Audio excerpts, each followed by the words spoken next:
Hello and welcome back. I hope you had a good weekend and that you're all set for Christmas. Today, we're going to review the West Ham game, but we'll do a slightly different format to usual. And we're going to talk about our season so far, signing of the season, things of that nature, as well as rivals at the top of the league. I think we'll touch on United as well, because some of the stuff I've been hearing is wild in terms of their performances. I mean, it's anti-reality, but we'll come on to that shortly. But first, have you listened to the Kevin Horlock and Kit Simons podcast with Mike Woody? I've met him a few times back in the day. My dad knew him. And it's really good, actually. It's really interesting, the Kit and Kevin Horlock story.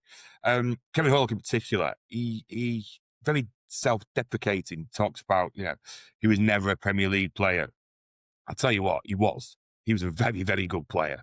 I've seen some shit play for us in the Premier League, and he's he's not even close.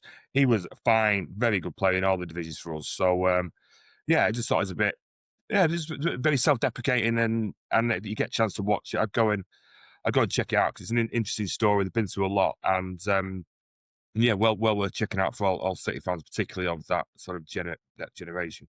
So on to the West Ham game. The team came out. I think I was happy enough. There's obviously going to be no Doku, obviously going to be no Stones, obviously going to be no Rodri. So it was a toss-up, wasn't it, between Reinders and Savio, really. And did Reinders do enough? I don't know. But would Savio made a difference? I don't know. So I think it's just one of them. And you pick your poison. And we started well, scored straight away. Haaland again, and then I love that second goal. Cherky won it. Nice little pass into Haaland, but that pass from Haaland to Reinders, that was superb. Haaland's all-round game has come on so much in the last six to 18 months, last 12 to 18 months. I don't think he gets the credit. I think people outside the club are starting to pick up on it a little bit, but no, I think he's becoming a really good all-round player, better than probably been his best form for us, actually. I'd argue. But yeah, he's doing really well. The finish from Reinders was excellent. Again with him though, there are a few times, aren't there, where he's anonymous. He gets pushed off the ball, but as it's West Ham at home, he scored. We won 3-0. Haaland got one in the second half. Good cameo from Savio, I think, as well. Carried on from sort of his last few sub appearances, looking all right. So keep it going and see how we can progress from there. So yeah, an overall good team display. Donnarumma again did the business, but these slow starts to the second half are they becoming problematic. So you look at Leeds, poor start to the second half, they score and then they peg us back by 2-2 Sunderland, Diaz gives it away. Donnarumma has to come steaming out to save it, and likewise on Saturday, we're a bit slow, a bit sloppy. Donnarumma makes 2 good saves, but I suppose that is what he's there for. But that is where he is, I'd say, better than Ederson and certainly better than Trafford in terms of money time saves. He really does make the difference. And as for that Somerville save he made as well midway through the second half, I sit right behind that, and I thought Somerville had crossed it, gone straight across goal. But no, it had smacked in his face. So yeah, another good save there from him. But yeah, overall, really, really good. Cherky impressed again. Won't get an assist for any of the goals, but he's obviously very creative, good tempo setter. Haaland, I've mentioned. Reinders, again, I mentioned. Is he going to do the business away from home at Forest and Sunderland? I don't know. I doubt it, but I hope I'm wrong. But we'll stick to the positives today. And Masaka, come on, great to see him come on. He looks every bit a Premier League player.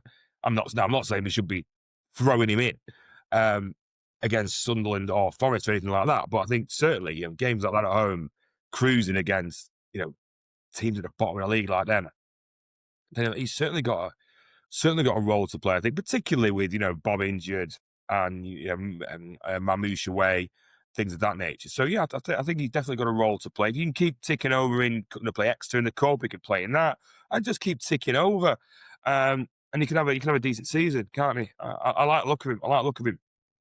I like him a lot. I'll tell you what I don't like the look of West Ham. They're going down, aren't they?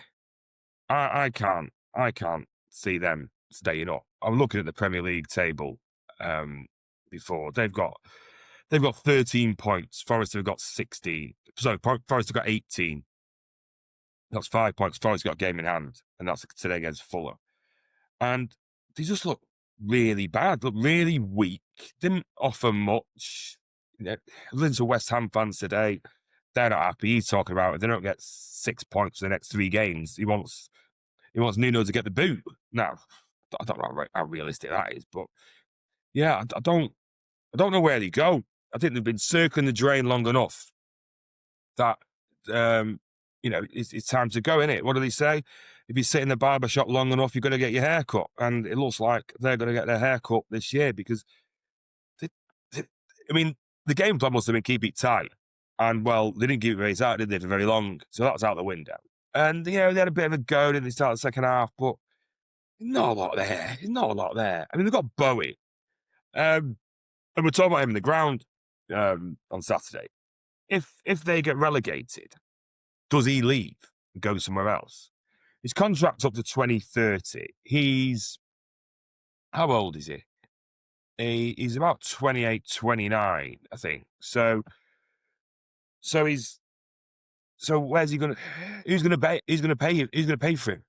Is opposed to what I'm getting at. Who's going to pay for him? Because they're going to want a lot of dough, aren't they? West Ham, and he's their best player. And if they sell him, there's probably going to be a riot. They don't like their ownership as it is. Never mind going down, and your first acts are going down and selling your best player. So I can see him staying. And because they'd look for 50 million quid for him, wouldn't they? Newcastle are stacked in that area. We're fine. Liverpool won't be interested at that age. Arsenal certainly not. Chelsea, no, not at that age. Tottenham, maybe. You can't sell Bowen to Tottenham if you're West Ham if you've just been relegated, can you? So it'd be interesting to see what happens there. But I think they've probably had it. As well, them Wolves and Burnley have had it. I think Wolves. I mean, I don't know if you saw there's this great clip going around on Football Focus. What's it called? Final score. When Wolves get a penalty and the people are watching it on the TV, explains to the viewers what's going on. And when Wolves missed that penalty, they just put their heads in their hands, going, "What is going on? What is going on with this outfit?" They just sums them up. The Wolves have had it, West Ham have had it, and Burnley have had it, I think. So that's that. But we're concerned with the top of the league today. Can we win the league? I think we can. I don't think we will. Let's get Villa out of the way first, because they're third. They won't win it either. I think their strategy of defending deep and hoping they score screamers, whilst is effective at the time being, it can't be sustainable for any much more than this, can it? Rodgers screamers, Cash has scored a screamer against us and against Arsenal. I think listen, there's 7 points to Chelsea in fourth, so they've got every chance of finishing third or fourth, certainly the Champions League spots. And I think with Unai Emery, they've always got a manager who knows his way around. So I don't think they're going to fall off massively. But I mean, aside from winning the league, I can't see it. I can't see it. Particularly because there's two teams, isn't it? There's City and there's Arsenal, and something remarkable would have to happen to both City and Arsenal for them to not win the league. So Arsenal responded to us winning by doing what they do, winning 1-0. Interestingly enough, Arsenal's last 3 goals have been 2 own goals and a penalty. What was that Everton player doing? What was he doing with his hands up there? I mean, to me, I don't know what goes. They're supposed to be the elite of the elite, these players. The 1% of the 1%. And you're doing daft stuff like that. I couldn't get my head around it. But then again, Everton should have had their own penalty, shouldn't they? I mean, I get the referee didn't spot it, but what's VAR saying there? He kicked his foot. I don't know. I mean, I was a fan of VAR before it came in. And then you think, well, it's still random now. So should we just go back? I don't think so. I don't think so. But I don't. It just seems a bit strange that you can have someone look at that and go, "That's not a penalty." I just find that remarkable. But you know, there we go. And whilst we're talking about other teams in the division, Liverpool and Tottenham played. That Romero at Tottenham, what's the matter with him? What's the matter with him? I mean, he's supposed to be a captain leading by example. He's a fucking halfwit. And that, as for that Javi Simmons getting sent off, what is it, more or less straight away? I mean, what chance has Thomas Frank got when he's got people like that at one end doing that and Romero at the other end doing what he does on an almost weekly basis? You know, I mean, Liverpool looked okay from what I saw. Obviously not great with Isaac getting a broken leg, but that might help them. They don't have to worry about playing him now, do they? They can just play Ekitike. When they got Ekitike through the door and they started scoring goals, they should have said, listen, we don't need Isaac now. We can't be doing all his headache. He's not had any, he's going to cost a fortune. We don't really know where to play him now. And it's just going to be a headache. He's going to come not fit. Let's tell you what, let's just leave it. And that's what they should have done, you know, in my view. I think people said so at the time as well. Yeah, but he scored and then he'll probably miss the season now, won't we? But Tottenham, yeah, I don't know where they go really. They don't get anyone to score. The keeper's terrible. I know they've had a few injuries, but what does that midfield do? What does the manager do? What does the fans do? I mean, what do they think is going to happen with those players? I mean, what the 11th now, is it? Where are they now? 13th. Yeah, 13th in the division. One win in the last 5 is a form table. It's not great, is it? But is it always the manager's fault, or is it the playing staff? Because they don't really seem to do much. The players, they're not very good. So I don't know what's going on. What's going on there with them? And we'll just finish up with United. I don't know about United. Did you watch them last night? Oh my God. Anti-reality is how I described it at the start. Gary Neville's lost the plot. He's lost the plot. Talking about he feels energised about how United played against Aston Villa. Energised. They've got 2 wins in 8. One was against Wolves. Just 1 win in 7 take that game out. Yeah, they might have missed a sitter against Villa. But so what? People miss chances, don't they? That's how it is. They don't have many. So as far as he's concerned, they're playing really well. Well, on Monday they shipped 4 minutes, and yesterday they got beat without really having a meaningful shot on target in the second half. And that's them on an upward trend, is it? That's them doing better, is it? Fucking hell, if that's them doing better, then they have got a problem. Their last few games, they've not played anyone. Well, Villa away they played, that's it. Palace away, maybe they're a bit tired. But Bournemouth at home, West Ham at home, Everton at home. Not beat any of them. Don't look like beating any of them. So I don't know where this optimism around United comes from. I know, listen, maybe the subscriptions are up and they need some views over the Christmas period, but nah, I'm not having it. I'm not having it. And then Fernandes went off injured. Oh, what are they going to do without Fernandes? The same thing they do every year with him. Be shit. It was shit last year with him, and they'll be shit without him. It's pretty straightforward, if you ask me. There's not a lot going on. Let's talk about that Semenyo going there from Bournemouth instead of coming to us. Well, if he wants to go there, good luck to him. Good luck. You know, I've got nothing else to say on the matter, because you'll fucking need it. I mean, looking at Sesko as well, the pods had fortunes on him. And he's rubbish. Just like Haaland, rubbish. Well, rubbish. Yeah, Cunha and Mbeumo, they're decent Premier League players. But that's about it. They haven't really got a lot else, have they? And they didn't come cheap, did they? They're on top whack, and they played full whack. There is no chance of them finishing the top 5 getting the Champions League. No chance. Something catastrophic would have to happen. Well, are they going to finish above Arsenal? No. City? No. Villa? No. Chelsea? No. Liverpool? Probably not. Newcastle will get themselves in gear sooner or later. And never mind, you know, the also-rans, you know, they're finishing above them as well. They're not that far with Everton, are they? Well, they got same points as Crystal Palace, 2 points above Everton and Brighton. So no, I'm not having this United are on an upward trajectory. No, the ship goals, they don't score. Well, they score a few these days, don't they? But Not enough. No, not having any of it. I'm afraid. I'm not having any of it. Even Spurs, if they get themselves in gear, could finish above them. But I just couldn't believe I was listening to. Could not believe my ears on the last two Gary Neville podcasts where he talked about he can live with how they played against Bournemouth. That's 4 goals. He's energised by getting beat away to Villa. I mean, I don't know. Maybe it's copium. I don't know, but that seems a bit bonkers to me. Anyway, right, on to us. Anyway, enough of them. So we'll just talk about let's say we're at the halfway point now. Where do you think we are? I think we're about right, maybe a couple of points down on where we could have been at Brighton game on Newcastle. We could have done with getting something in there. But Arsenal have been to a lot of the away grounds that we haven't been to. They've been at Old Trafford, they've been at Stamford Bridge, they've been to Anfield. We haven't been to any. Although we have been to Arsenal and got a draw. So Arsenal need to come to us. We need to go to United, Liverpool, Chelsea, Tottenham. It does seem a reach to think we can win it from here. But, like I've always said, if you keep pressure on Arsenal, funny things happen.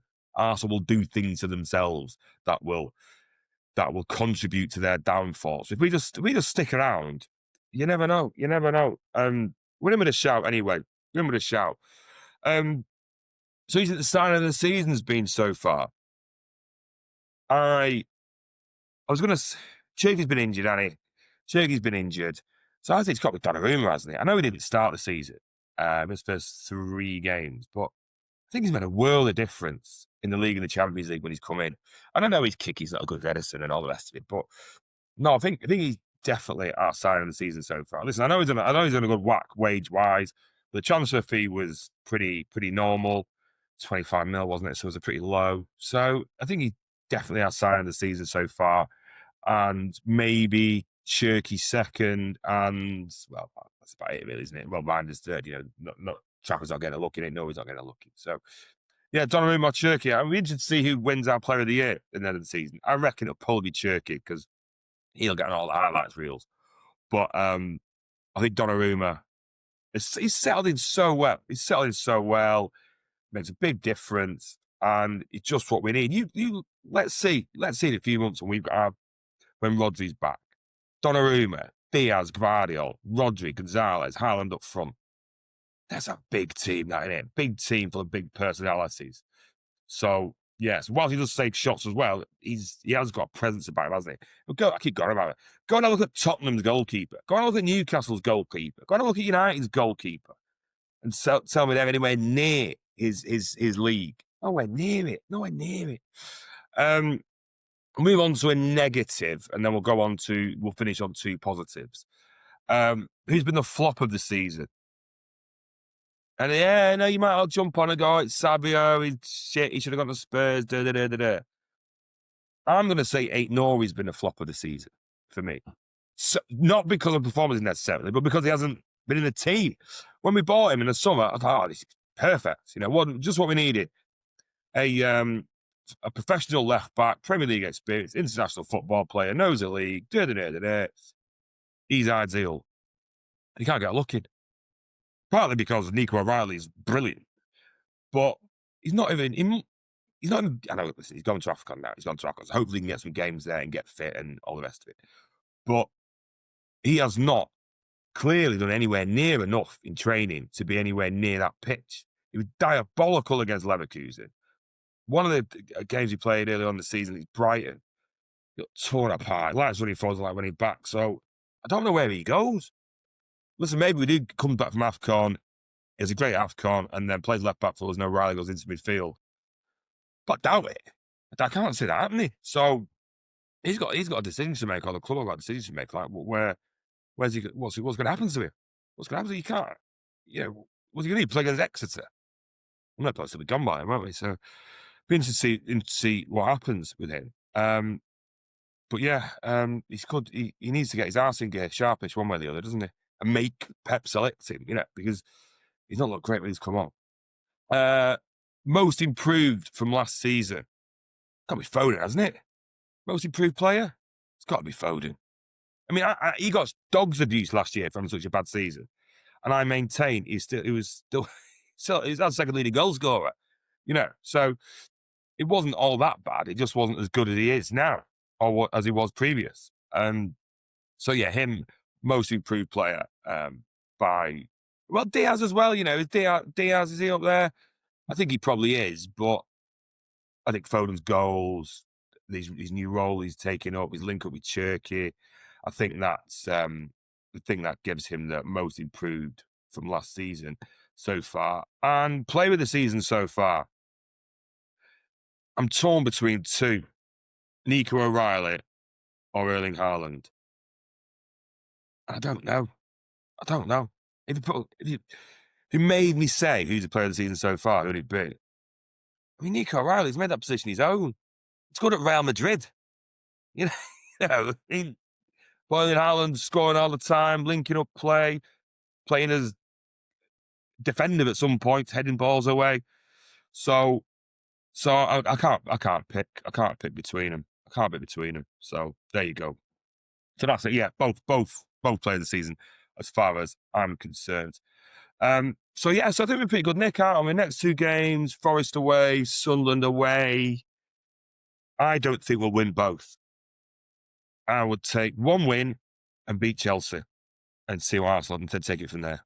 That's what I'd do. That's what I did.